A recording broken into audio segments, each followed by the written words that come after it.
Buenas noches, bienvenidos. Esto es Enfoque Médico, el programa auspiciado por el Colegio de Médicos Distrito 2 de la provincia de Buenos Aires. Estamos con el doctor Salvador Lograsso, el presidente de este Colegio Médico y titular del Consejo Superior del Colegio Médico Provincial, a quien le agradecemos una vez más que haya hecho un alto en sus actividades para atendernos. Y obviamente este pedido tan particular, doctor, es porque la semana pasada, cuando hablábamos con usted hacía un panorama, como es habitual, muy crudo y muy real de la situación de la medicina en la provincia de Buenos Aires.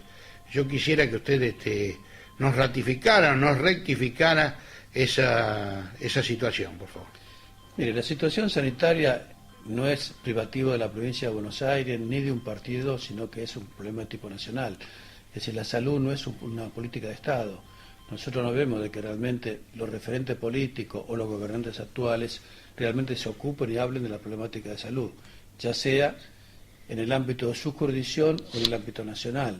Yo no he visto, por ejemplo, cuando se reúnen todos los ministros de salud de la República Argentina, que realmente se hablara de algún proyecto sobre cómo se va a manejar de aquí en más la salud en la República Argentina. Los problemas que tiene la salud de la provincia de Buenos Aires son en general lo que tiene el país. En algunos lados están un poco más de manifiesto, no falta una cosa, en otros falta la otra, pero en general la situación sanitaria del país deja mucho que desear. No es un problema de ahora, sino que se viene arrastrando a través del tiempo. Nosotros, desde hace muchísimos años, usted me habrá escuchado hasta el cansancio, y los oyentes seguramente exactamente igual, la problemática más importante es la problemática del recurso humano. Porque usted puede tener elementos de diagnóstico, elementos de tratamiento, pero si tiene recursos humanos que lo sepa manejar con capacidad, con experiencia, con idoneidad, de nada sirve. De nada sirve tener un tomógrafo si no tenemos personal que lo pueda manejar.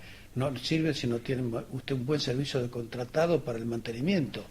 Es decir, hay cosas que exceden el marco de lo que es eminentemente técnico para transformarse en una falencia crónica importantísima, que es la falta de materia gris, es decir, la falta de recurso humano. El recurso humano cuesta muchísimo capacitar. Hoy en día capacitar a un profesional para una especialidad dura 5 o 6 años. Significa que un médico que tarda 5, 6 o 7 años en recibirse, más 5 o 6 años para especializarse, es un profesional con 12 años de antigüedad y que después ni siquiera tiene una inserción laboral, ni siquiera un reconocimiento. Los que trabajan en el Estado provincial, lo único que tienen, de acuerdo a su categoría, si son asistente, agregado o médico de hospital. No hay reconocimiento para el médico especialista. Creo de que una de las cosas para diferenciarnos y para que el médico se sienta motivado a capacitarse, tiene que tener algún tipo de reconocimiento. Y por mucho que a veces moleste o llame la atención, la parte económica es impresionante e importantísima. El médico tiene una familia, tiene que educarse, tiene que actualizarse, los libros son caros, los cursos son caros, porque no hay muchos centros de formación. Por suerte, el Colegio de Médicos en general y el 12 en particular, desde hace muchísimos años, tiene una escuela de enseñanza superior que todos los años realiza cursos de perfeccionamiento y de especialización con precio accesible, con horario que le permite a la mayoría de los médicos poder concurrir, es decir, dar facilidades. Pero en el campo laboral, ese esfuerzo que realiza el médico no tiene ningún reconocimiento. Hace pocas horas yo tuve una charla con autoridades de la provincia de Buenos Aires, donde realmente hablábamos de que no se puede pretender cosas sin no tener un correlato de reconocimiento. La 10471 que rige la carrera médica hospitalaria tan menguada, que en su comienzo fue muy importante porque abarcaba pocas especialidades o pocas actividades, hoy está totalmente invadida de profesionales y no profesionales, que ganan exactamente lo mismo. Nosotros no estamos en contra de lo que percibe el resto de los trabajadores, lo que estamos para dignificar nuestra profesión. No somos todos iguales, ni tampoco tenemos las mismas responsabilidades y las mismas capacidades. Entonces, si no el Estado provincial no privilegia ese tipo de reconocimiento, no lo diferencia, no va a tener recurso humano. En este momento la relación Estado-actividad privada casi es un 100% de diferencia. Nos capacitamos y nos formamos en el Estado y seguimos trabajando en el sector privado porque no nos contiene, no nos retiene, no nos nombra y cuando lo logra tiene un sueldo completamente diferente al resto de la actividad que tenga la República Argentina. Doctor, esto que usted me está diciendo no es solamente privativo de la salud pública, si bien la privada es algo que es derecho de la gente elegir o no, lo otro es un derecho de tenerlo. Pero el otro día me contaban un caso de que se nota esto en las enfermeras, por ejemplo, alguna clínica que tiene más de 50 pacientes y 2 enfermeras para atenderlos. Esto está mostrando a las claras, y tampoco hay médicos permanentemente, porque no tienen cantidad de médicos. Esto habla a las claras también de un éxodo hacia otras jurisdicciones, ¿no?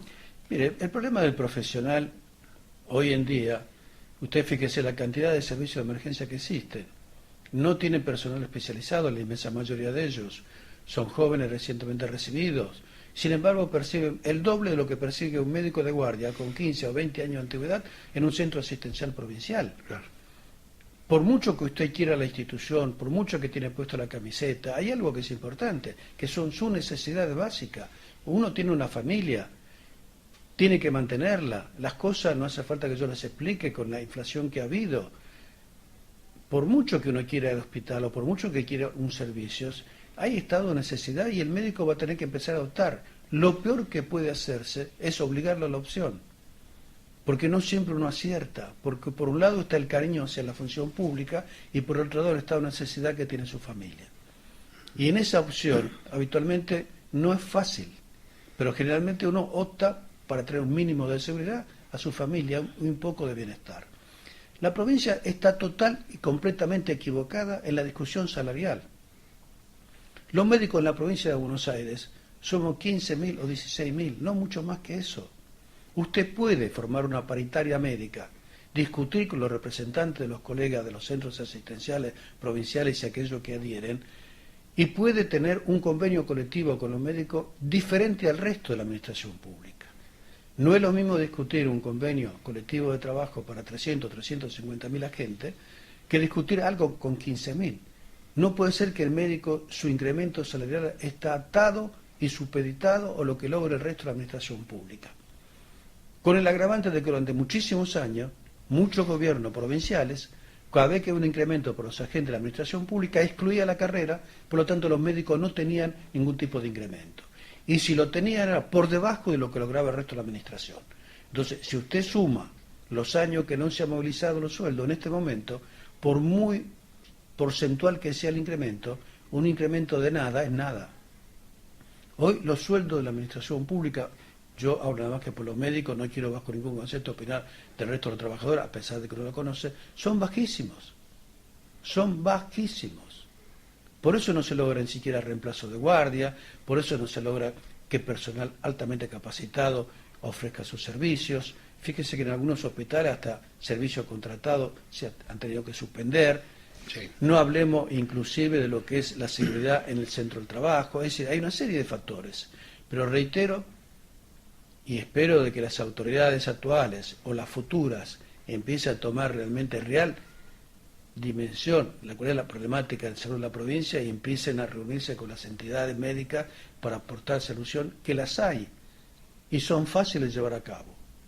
Porque si no, cada vez más los médicos no concurren a los centros asistenciales oficiales por miles de factores, y el más importante, por mucho que no debería ser así, es el problema económico.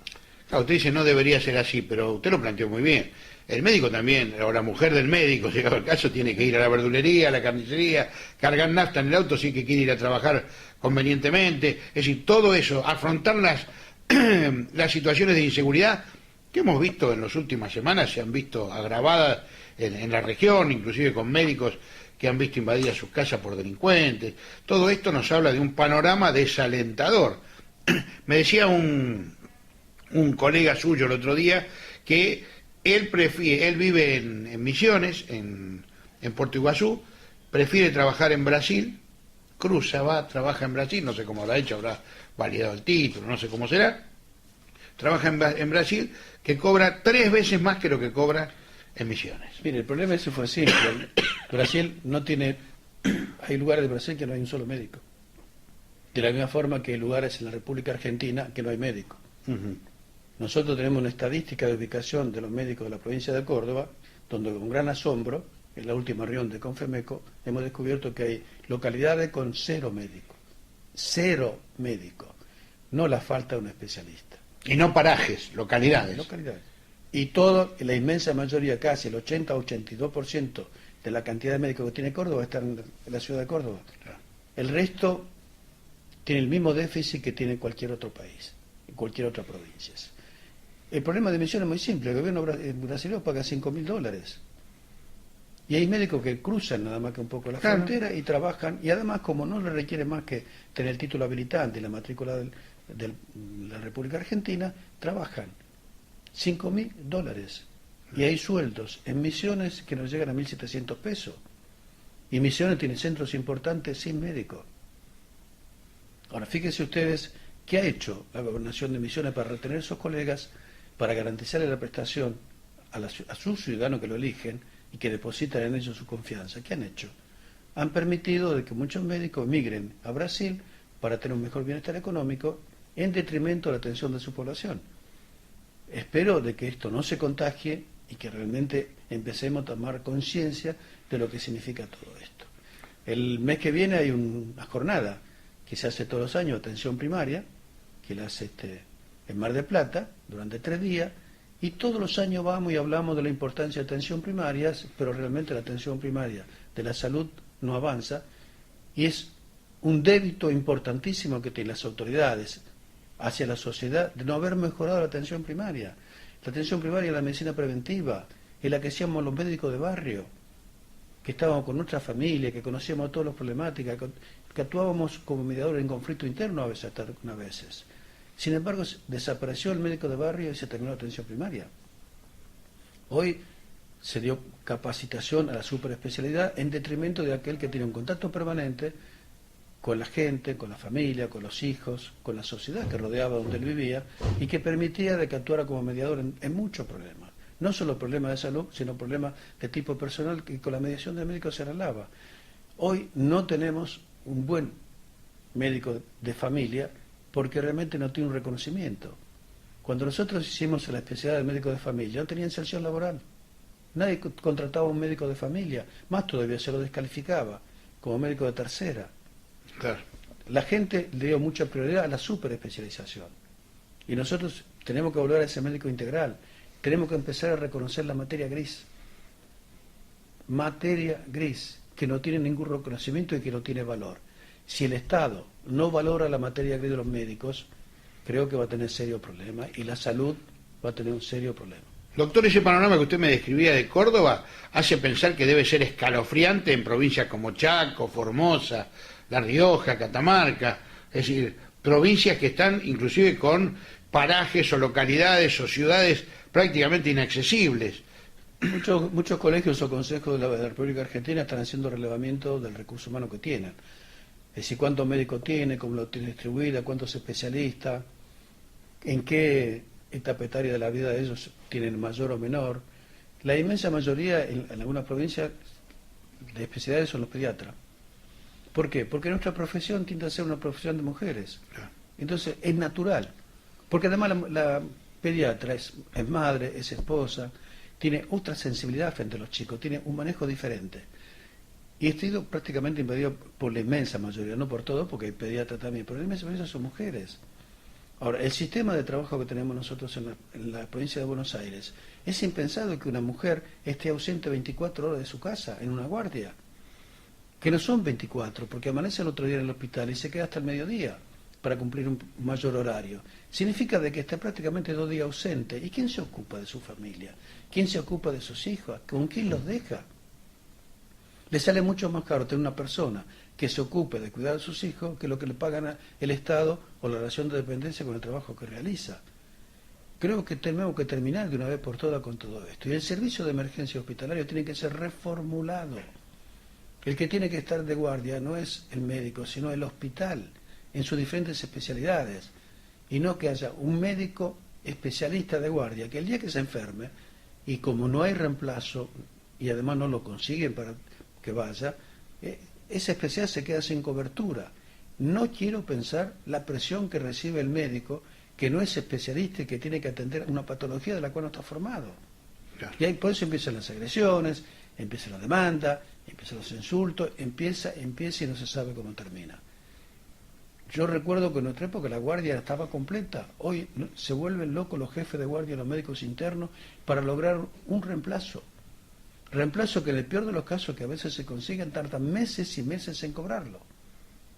O si no, alguien tiene que prestarle la posibilidad de que figura como que la realizó.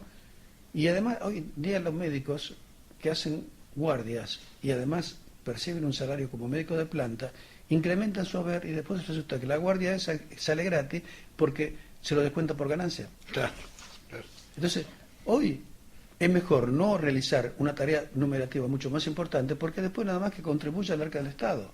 El médico no percibe casi prácticamente nada. Intercambia trabajo por cero.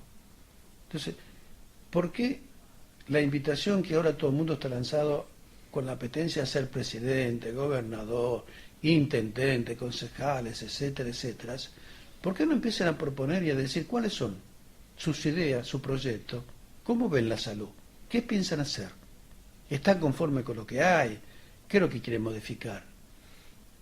Para que todo el mundo lo empiece a plantear, lo empiece a discutir, la gente, el ciudadano común, los escuche y los valore, para que a la hora de elegirlos sepa qué es lo que han dicho y después ser fiel cumplidor de la palabra de lo que han dicho.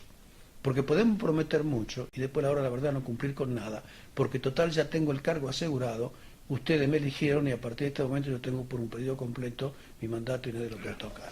Entonces, prometemos mucho y cumplimos poco. Muy bien. Doctor, si le parece bien, hacemos una pausa, enseguida continuamos. Les recuerdo que ustedes pueden volver a ver este programa en www.productoralas.com.ar, en youtube.com/alasproductoras y en Facebook/alasproductoras. Esto es Enfoque Médico. Enseguida volvemos.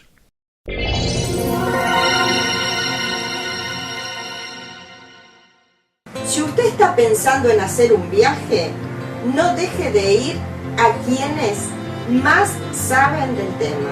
Mérida Travel, la agencia de turismo por excelencia. ¿Dónde está? En la tradicional esquina de calle 148 y 11, en pleno corazón de Berazategui, una de las mejores empresas de turismo de la zona sur. Mérida Travel organiza su viaje y usted solo tiene que disfrutarlo. ¿Para qué ir lejos si la más amplia variedad y el mejor precio están en Supermercado Los Ángeles? Vinos, carnes, verduras, lácteos, encurtidos, artículos de limpieza, bebidas con y sin alcohol, pastas y todo aquello que pueda necesitar. Tenemos entrega a domicilio y aceptamos todas las tarjetas.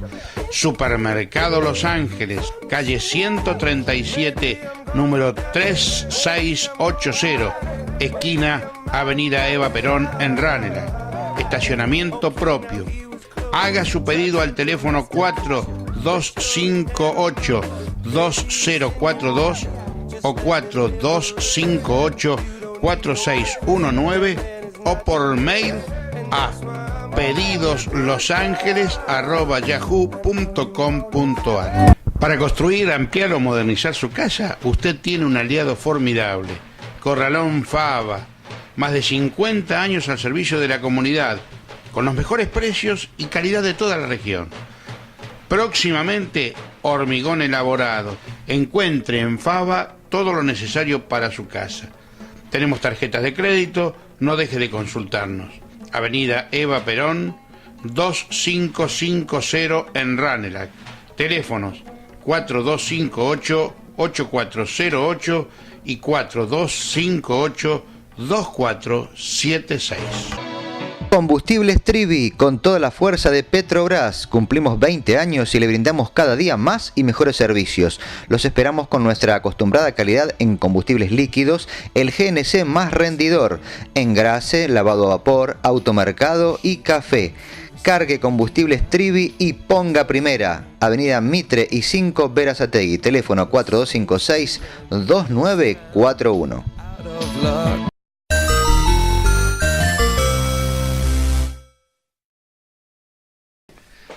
Continuamos en Enfoque Médico, este programa auspiciado por el Colegio de Médicos Distrito 2 de la provincia de Buenos Aires. Y hablábamos hace unos minutos en el bloque anterior con el doctor Lo Grasso de la capacitación. y de los medios, los recursos que utiliza el Colegio de Médicos para buscar que esa capacitación y esa especialización tenga el reconocimiento adecuado. Y ustedes han luchado mucho con el gobierno de la provincia, por eso, ¿no? Con el Ministerio de Salud. Sí, nosotros tenemos, a nivel institucional, el Consejo Superior tiene una óptima relación con el Ministerio, por miles de factores, porque inclusive nos conocemos, son médicos de hospital, conocen la problemática y a veces entendemos de que no depende muchas cosas de ellos, sino que depende del Ministro de Economía para que dé los fondos necesarios para que todas las cosas se puedan llevar a cabo. Pero nosotros habíamos hecho 2 convenios. Un convenio que vamos a participar en la currícula de capacitación de los residentes. Para nosotros, para el Colegio de Médicos, la residencia es el ente formador por excelencia. Lamentablemente en los últimos años se ha tergiversado y se ha modificado ese espíritu. Al faltar médicos en los hospitales, muchos jefes de servicio pedían residentes para suplirlo. Y en vez de capacitarlo, terminaron descapacitándolo.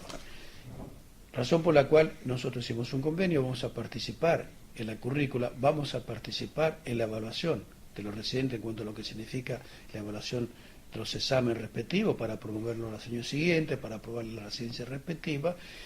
¿Y qué damos en compensación? Si nosotros participamos en la evaluación, en la capacitación, y decimos que un residente ha sido promovido y aprobado con participación colegiada, nosotros al final de su carrera, cuando ya tenga el certificado final de haber aprobado y egresar de la residencia, le otorgamos el título de especialista en la residencia que él ha concursado. Para eso lo único que tiene que hacer el colega es concurrir al distrito respectivo donde está matriculado para iniciar los trámites del reconocimiento de un título de especialista. En el día de ayer, acá en la región sanitaria sexta, hizo el acto en el aula magna del Hospital Fiorito.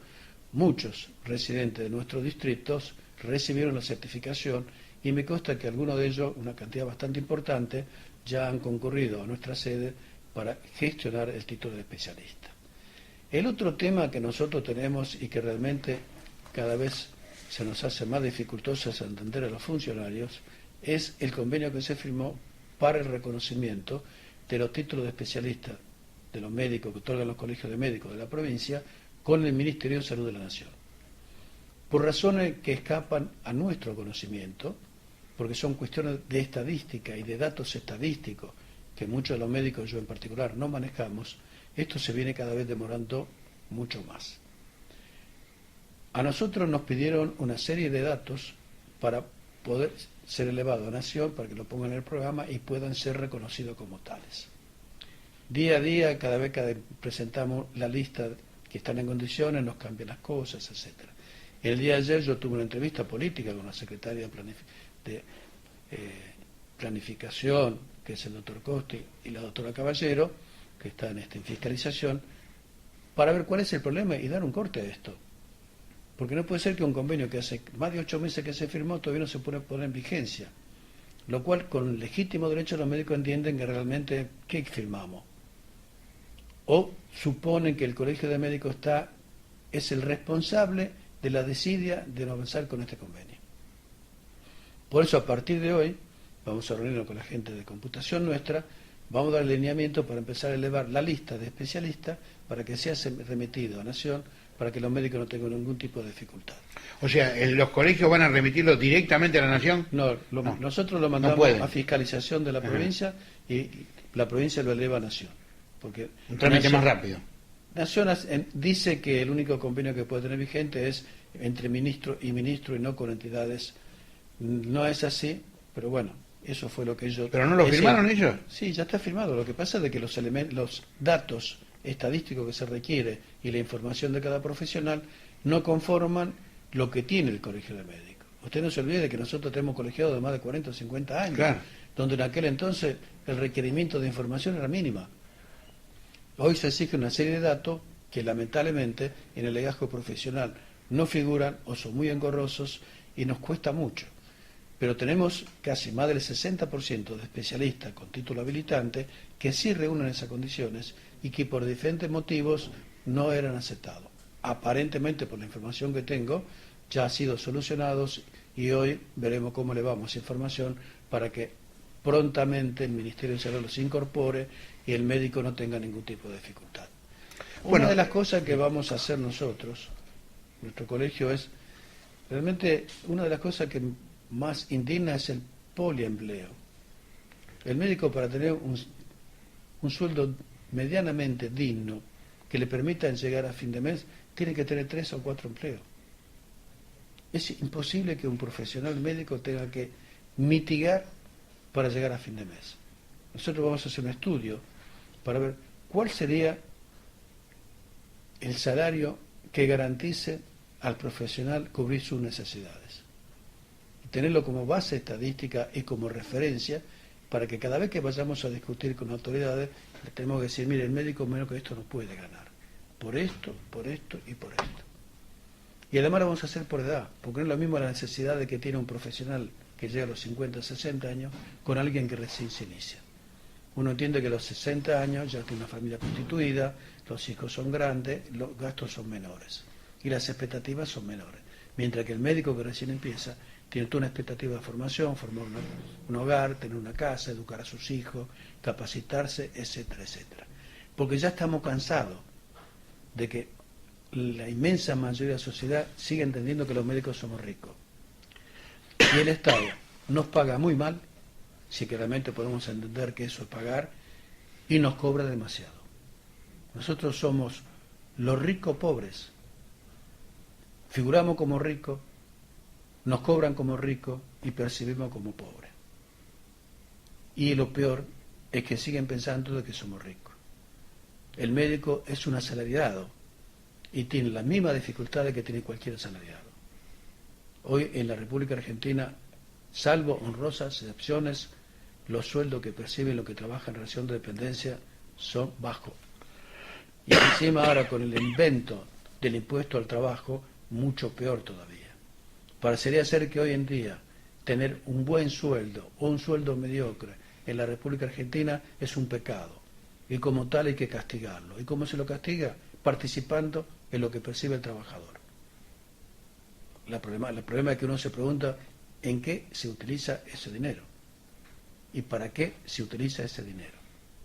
Entonces, hay muchos que ya ni siquiera quieren pasar el límite, porque todo lo que pasa el límite se lo llevan tercero.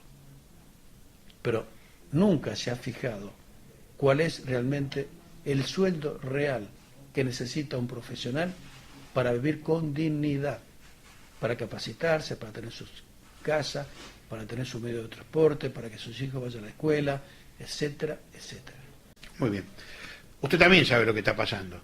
Y obviamente usted puede ayudar a través de las redes sociales, dándole su apoyo a los médicos, haciendo conocer su postura y haciéndole llegar a las autoridades su preocupación porque se solucionen estos problemas. Doctor Lograsso, muchas gracias. No, al contrario. Y a usted también muchísimas gracias. Nos reencontramos la semana próxima, una vez más aquí en Enfoque Médico. Hasta entonces, y nos vemos.